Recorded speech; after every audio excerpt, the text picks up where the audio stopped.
Корвалмент. Швидка допомога вашому серцю. З самого ранку в Білгороді гучні вибухи, уламками посікло будинки і спортивну арену. Вони тепер дуже активно бігають вулицями міста, тікаючи від сигналів повітряної тривоги та прильотів. Тому, в принципі, спортивна арена їм зовсім ні до чого. Тому що вулиці Білгорода тепер і є всі ареною війни, яку починає Путін. Із самого ранку в Білгороді пролунали вибухи, уламками пошкоджені внижчі багатоповерхівки та будівля. А на що ви бомбите Білгород, росіяни? Не бомбіть. Про це повідомляють місцеві ЗМІ. По вулиці Щорса від уламків пошкоджено приватну автівку. На цій самій вулиці пошкоджено житловий комплекс, там побиті вікна та фасад. Криворука російська ППО шкодить своїм же вікнам і фасадам. Що ж поробиш? Уламок впав на автомобіль, звітують вони по вулиці Мокроусова. Якраз там і підсохло. Також прилетіло в мікрорайон Дубровка, пошкоджена Білгород-арена. Пам'ятаю, як за тиждень до початку повномасштабного вторгнення Російської Федерації депутати Верховної Ради України, зокрема і від Маріуполя, демонстрували і показували мені, який величезний, гарний спортивний комплекс, спортивну арену з басейном, з залами, секціями для тренування дітей, розвитку спорту було побудовано, зведено в українському тоді ще прифронтовому Маріуполі. Пройшов буквально якийсь тиждень, до запуску цього центру залишалося кілька днів. Але Росія, запустивши весь свій арсенал своєї зброї, пилисосячи Маріуполь з усього, що тільки можна, з моря, з повітря, з суші, знищуючи це місто і стираючи разом із мирними мешканцями в своїх імперських агоністичних амбіціях, стерла не лише цю спортивну арену, а десятки тисяч життів українських, цивільних, мирних, ні в чому не винних людей. І майбутнє дітей, які мали тренуватися в цій арені. Але ми, звісно, відбудуємо, а Білгород-арена уже навряд чи колись відбудується і по ділам їм. Пропагандистські телеграм-канали повідомляють, що уламками снарядів посічена ось ця Білгород-арена і зовсім нам не жаль. Міноборони Росії стверджує, що в Білгородській області було запущено 10 реактивних снарядів, а вони, російські вампіри, постійно бачать, що вампіри запускаються по них, так їм здається. За заявою Міністерства пресічення Російської Федерації, близько 8 ранку за місцевим часом у повітря над Білгородською областю було збито 10 реактивних снарядів, випущених реактивною системою залпового вогню РМ-70 «Вампайр», звітують у Міністерстві Шойгу.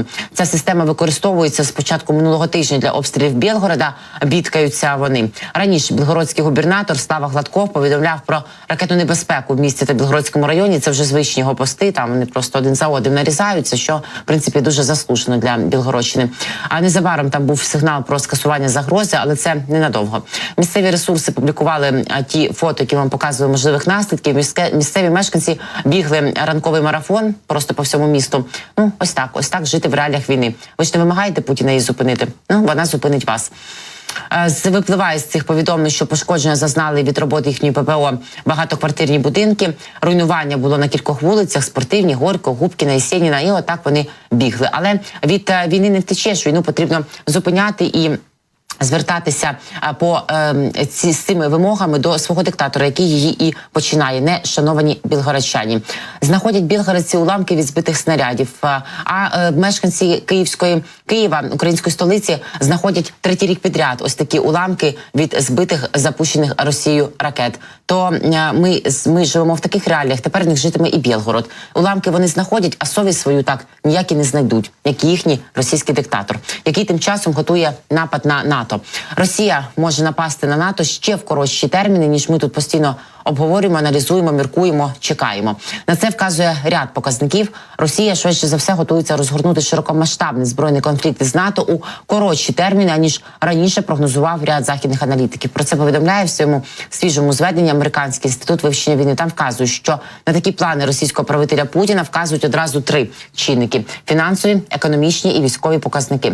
Там пригадали, що під час зустрічі з лідерами фракцій в Держдумі РФ, а це сталося після чергового легітимного переобрання Путіна на роль начальника концтабору Росія, диктатор вкотре зупинився на важливості розвитку російської економіки. В ЄСВ вважають, що військова загроза, яку бажає протиставити світу Росія, залежить насамперед від фінансових ресурсів, які Путін зможе спрямувати на військові рейки.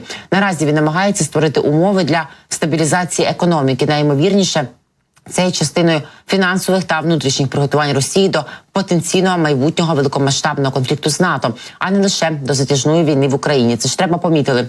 Про це йдеться в звіті ЄСВ. А водночас Сергій Шойгу, їхній міністр Адбітій, нещодавно акцентував на кількох моментах, які теж швидше за все є частиною довгострокових зусиль Росії з підготовки до потенційної війни з НАТО, аналізують аналітики ЄСВ. Зокрема, той, нагадаю, заявив буквально напередодні про формування чергового нового армійського корпусу. Ймовірно, йдеться про армійський корпус, який зараз формується в Карелії, або 40-й армійський корпус, який розгорнуто в Херсонській області. Та мотострілецької дивізії, тут ймовірніше йдеться про 67-му дивізію, яка перебуває на лінії Харків-Луганська область у складі нової 25-ї загальновійськової армії.